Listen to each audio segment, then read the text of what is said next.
अस्सलाम वालेकुम नाजरीन। तो इस वक्त रात के 3 बजे हैं और हम कोझिकोड से चलकर पहुंच गए हैं अलवा। लेकिन यहाँ पे एक जगह लिखा हुआ था अलवाए।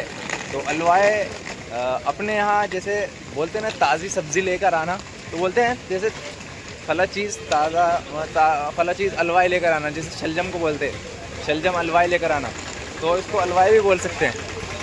तो हम यहाँ पहुँचे हैं और यहाँ से जाएंगे मन्नार। तो मन्नार में क्या क्या है हम आपको दिखाएंगे।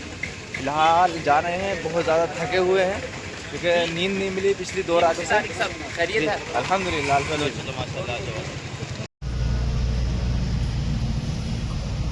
तो अलवा से हम आ रहे हैं। अलवा से जो मन्नार का रास्ता है वो लगभग 3 से सवा 3 घंटे वहाँ पे लगते हैं जाने के लिए। तो रास्ते में चूँकि 3 बजे हम चले थे, हमें चलते हुए लगभग 2 से सवा 2 घंटे हो चुके हैं। तो हम रास्ते में यहाँ पे नमाज़ पढ़ने के लिए रुके हैं। तो यहाँ से नमाज़ पढ़ेंगे और फिर आगे जाएंगे और मन्नार की तरफ बढ़ेंगे।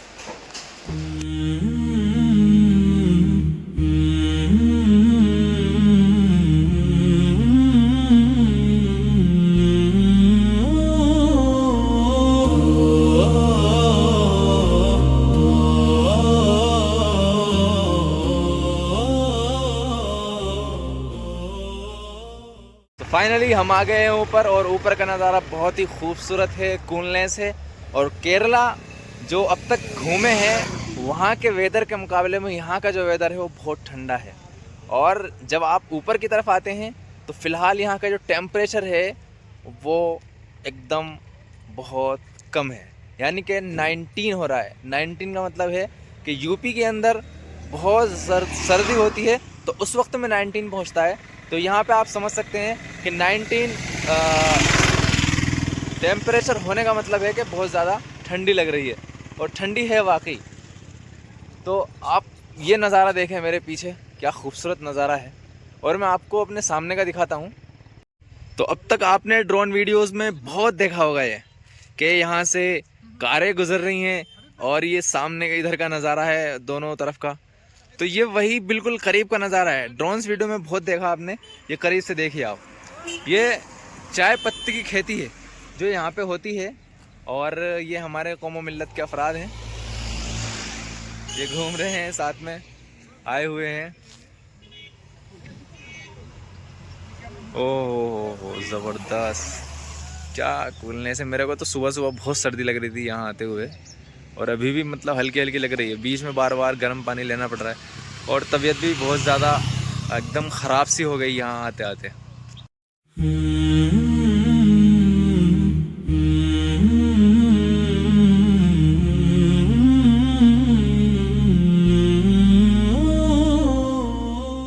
मज़ीद ऊपर आते हैं तो यहाँ एक और पॉइंट है, यहाँ पे सेल्फी पॉइंट माना जाता है, फ़ोटो पॉइंट। लेकिन इसका जो नज़ारा है वो बहुत खूबसूरत है, देखने लायक है। जब आप इसको देखते हैं और बारीक बारीक ये यहाँ पे फुहारे आ रही हैं बारिश की, यहाँ की जो बारिश है वो भी एक अलग ही मज़ा दे रही है अपने आप में, क्योंकि हमारे यहाँ की तरह की बारिश नहीं है। ऊपर देखो, जूम करके दिखाता हूँ, बादल कितनी तेज़ी के साथ यहाँ से जा रहे हैं, गुजर रहे हैं, और नीचे एकदम ग्रीनरी और ये चाय पत्ती की खेती, इतना ज़बरदस्त अच्छा मौसम, साथ में तो बहुत ज़्यादा सुकून महसूस हो रहा है। सुबह से मैं बीमार था और अजीब सी कैफियत थी, लेकिन जैसे ही यहाँ पे पहुँचा तो बहुत अच्छा फील कर रहा हूँ और बहुत अच्छा महसूस कर रहा हूँ। तो जब आप यहाँ आएँ या ऐसी जगहों पे जाएं तो इन चीज़ों को महसूस करें, फील करें। स्ट्रेस एकदम दूर हो जाता है और अच्छा फील होने लगता है। The sky whispers, the earth replies, no God but Allah, the truth never dies, mountains bow, rivers sing। तो नाजरीन, जब हम आगे की तरफ आते हैं, उसे नीचे कह लीजिए या ऊपर कह लीजिए, काफ़ी देर से तो हम नीचे की तरफ जा रहे हैं, तो ये एक डैम आता है, काफ़ी बड़ा डैम है और बहुत खूबसूरत भी है।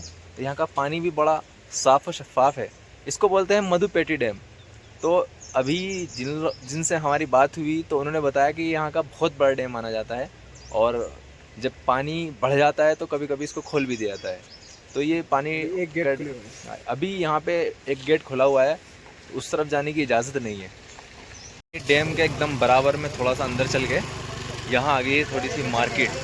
तो हमें लगी है भूख, हम खाएंगे थोड़ा कुछ खाने पीने की चीज़ लेंगे। यहाँ पे ऑमलेट लेने के लिए आए हैं और ये हमारे हबीब भाई बना रहे हैं। अंकल ये आमलेट कितने का है?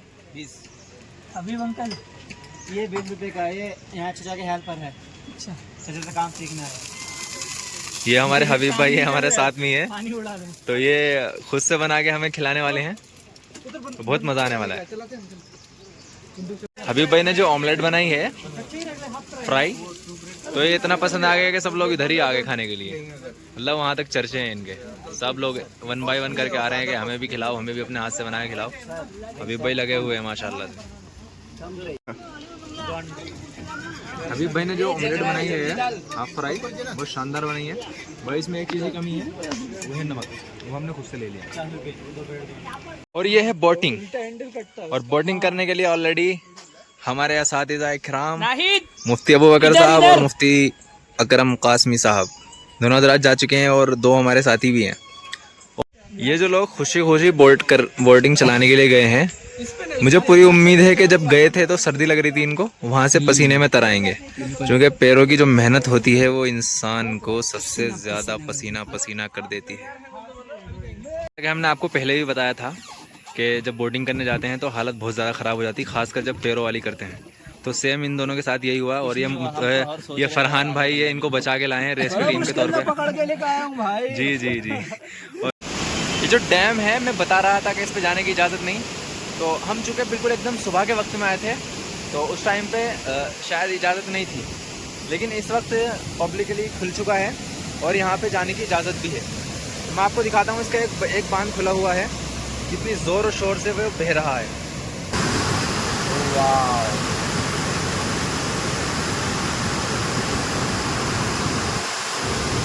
नाज़रीन आपने देखा कि ये जो इसका बांध खुला हुआ है और कितनी ज़ोर से इसमें पानी आ रहा है कि अगर बंदा इसकी धार के सामने धोखे से भी आ जाए, जो इसका फ्लो है उसके सामने बह जाएगा। मतलब बच पाना मुश्किल ही नहीं बल्कि नामुमकिन है। तो इस तरह की चीज़ें जो बनाई गई हैं ये भी हमारे फ़ायदे के लिए बनाई गई हैं, लेकिन कभी कभी देखो कितनी सेफ्टी लगाई गई है आसपास।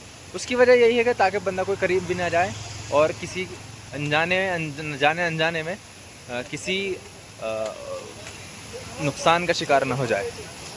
इस वक्त यहाँ पे हवाएं बहुत सख्त चल रही हैं और सामने पानी है, चारों तरफ पेड़, मौसम बहुत ज़बरदस्त, लेकिन थोड़ी थोड़ी यहाँ पे सर्दी भी लग रही है, जिस वजह से हमें लेनी पड़ी है चादर, क्योंकि जब हम यहाँ आए थे तो हमें ये सब मौसम का पता नहीं था, इस वजह से हम बहुत सी चीज़ों का इंतज़ाम करके नहीं ला पाए थे। चादर वगैरह थी हमारे पास।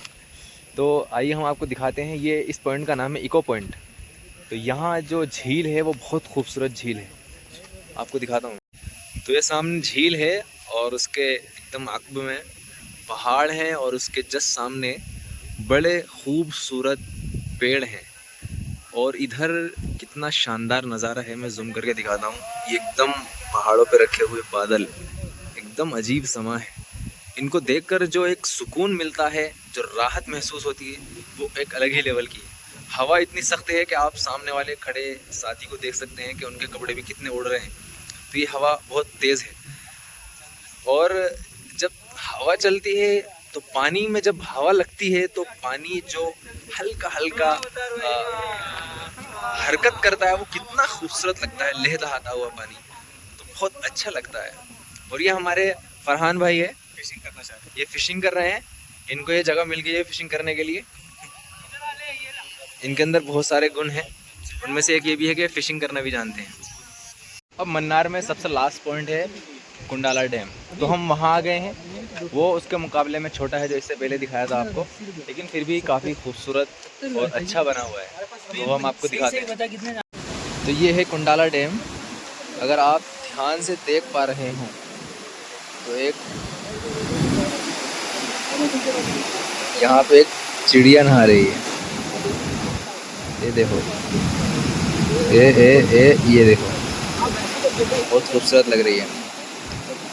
तो डैम्स वगैरह जो बनाए जाते हैं ये पानी के बांध को रोकने के लिए, पानी की तेज़ी को रोकने के लिए बनाए जाते हैं, और बहुत सारे काम इनसे लिए जाते हैं। कई बार इनसे बिजली भी बनाई जाती है, कई बार वक्तन फ़वक्तन जैसे ज़रूरत होती है इनसे काम लेती रहती है। तो अब हम यहाँ से जा रहे हैं वापस डैम से। कई सारी एक्टिविटीज़ यहाँ पे हुई, जैसे कि यहाँ पे कुछ चीज़ें खाई गई, कुछ चीज़ें फेमस हैं यहाँ की, कुछ जड़ी बूटियाँ यहाँ पे मिलती है, कुछ चीज़ें मिलती हैं। तो स्टूडेंट्स लोगों ने वो ली या साथियों ने वो ली। मैं इसलिए नहीं दिखाया, मेरी तबीयत कुछ ख़ास ठीक नहीं है, बहुत सी चीज़ें मैं कैप्चर नहीं कर पा रहा हूँ, तो उसके लिए बहुत माजरत चाहता हूँ।